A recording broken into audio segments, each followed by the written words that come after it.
Bizim öz Azərbaycanın xalq nağıllarına qayıtsaq, düşünə bilərik ki, orada cırtdan, div var, şiddət var, qorxu var. Bunlar əslində reallıqdır. Mənə görə uşaq mütləq onları da nağılda dinləməlidir. Çünki bilməlidir ki, irəlidəki həyatında qarşısına çıxacaq hər insanda yaxşı olmayacaq, paylaşan, cəsur olmayacaq.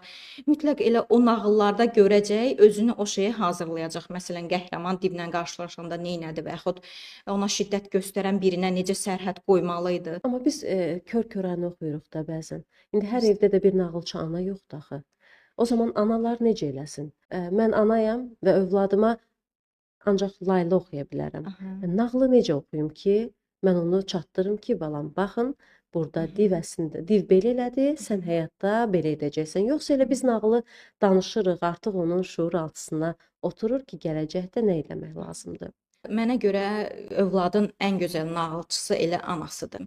Əlbəttə hər ananın qiraətçi olmaq məcburiyyəti yoxdur. Ana ilə övlad arasında olan bağ onlara yetər. Əlbəttə analar mümkün qədər çalışmalıdır ki, obrazı səsləndirsinlər, soyuq, laqeyd bir nağıl olmasın. Mümkün qədər nisbətən onu övladına yansıtsın. Ana nağıl əsnasında mütləq uşaqlara sual verməlidir. Sən bu qəhrəmanın yerinə olsaydın nə edərdin? Mənfi bir qəhrəman varsa mütləq onu səsləndirəcəklər. Bunu niyə belədir? Təəssüf hissi ilə.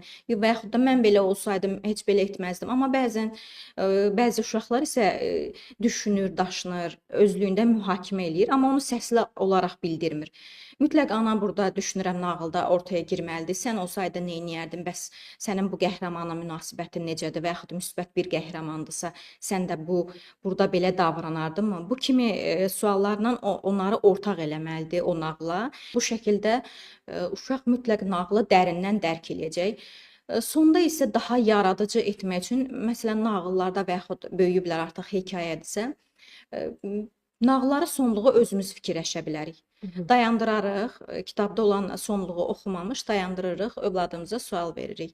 Səncə bu nağılın sonu necə olacaq? Və yaxud da səncə bu qəhrəman burada belə davrandı, o paxıllıq etdi və yaxud həsəd apardı. Səncə bu qəhrəmanın sonu necə olardı?